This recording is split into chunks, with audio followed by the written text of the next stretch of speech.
Және Леброн енді ол екеуі ойнап жүргені таңғаларлық. Футболда да сондай жағдай болады емес пе? Мүмкін көреміз, ол қазір 14-те. Мүмкін 17-ге келгенде ойнап қалатын шығар. Сен 3 жыл шыдай тұр.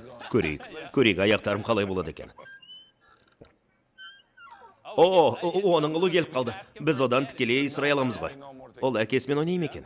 Ол менен көп нәрсені біледі. Осы әлемде не болып жатқаны туралы, YouTube және тағы басқалары жайлы.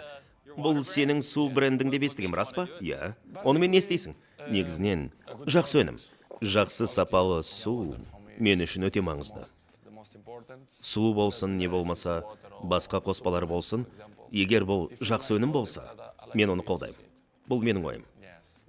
Сен танымалдығыңмен не істейсің? Жақсы сұрақ.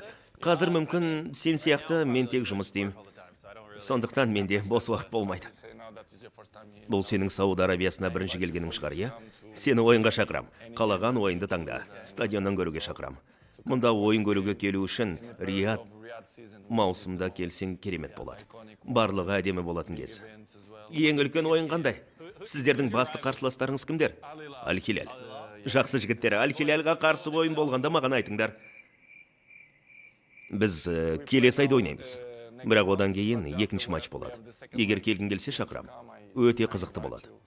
Саудия керемет ел. Егер мен мұнда келсем, сендер жеңіске жету керек боласыңдар ғой. Иә, уайымдама, бәрі жақсы болады. Сондықтан қашан келгің келсе, маған хабарлас. Рахмет.